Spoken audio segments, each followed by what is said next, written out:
So let's go over how you can offset a path using Affinity Designer. Path offsetting is when you increase or decrease the size of an object by adding or removing to its surface area rather than changing its overall width and height. To illustrate what I mean here, I have these two example graphics. On the left-hand side, this green object was scaled up, which increased its size. This object over here on the right also increased its size, but I did that by adding to its surface area rather than just changing its overall width and height. And you can see the difference in results here. When we scale an object, we get some distortion in comparison to the original object. Whereas over here, we've effectively created a nice, even outline going around the object by using offsetting instead of scaling. So let's go over how we can do this in Affinity Designer. So over here on my screen, I have this simple example graphic opened up. Now this is just two shapes on top of each other. This is the snowman example, I like to call it. I have a green object and a red object. The green object is lowered beneath the red object. So let's say I wanted to offset the green object so that we have a nice green outline like we have here.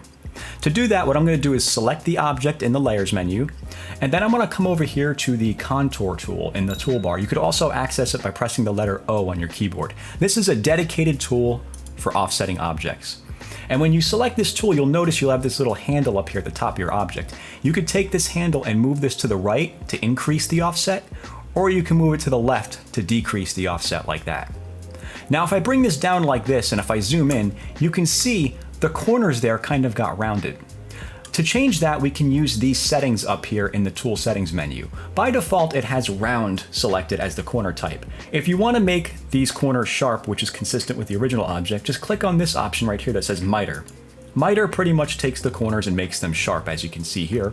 Or you can use Bevel, which gives them sort of like a cutoff look like that. But we're going to stick with Miter for this example. And that is how that works. So let me show you a couple of other examples of how this works so I can illustrate what these settings do. On my screen here, I have two simple example objects, a square and a line or a path. What I'm going to do is I'm going to select my square, I'm going to come over to the Contour tool, and I'm going to add an offset to this like this, as you can see here.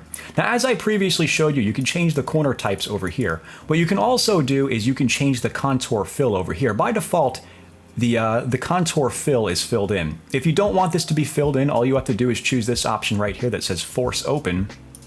And just like that, now you have an outline without a center fill like that. Okay, so I'm going to put that back to where it was. And then over here where it says Bake Appearance, what this basically does is it takes it and finalizes it and turns it into a path. Because as of right now, this is still registered as an offset. So if we wanted to edit like the nodes of this object, we wouldn't be able to do that. We'd have to convert it to curves or a path first. And that's what the Bake Appearance does. So I'm going to click on Bake Appearance. And there we go. Now this is finalized as a vector path, and I could take my direct selection tool over here or my nodes tool and move these nodes around like that. Okay, now finally down here we have this little line that I've drawn. If I come over here to the Contour tool, you'll notice over here we have these different cap types. Let me take this and increase this up like that. And let me give this a fill color.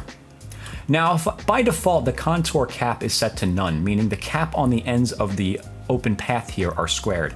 If I change this to round, it makes the caps rounded, as you can see there.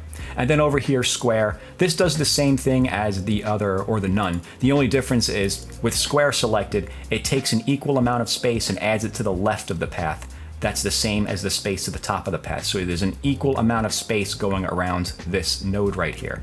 If I choose just none, the offset stops right where the start point of the path is. Okay, so that's how that works. And I think that should do it for today's tutorial. That is how you can go about offsetting a path using Affinity Designer. If you found this lesson useful, then consider checking out my Affinity Designer Masterclass. It's a collection of over 60 videos where I go over all of the tools and features in Affinity Designer, and I explain what they are and demonstrate how they work. Kind of like how I did in this video.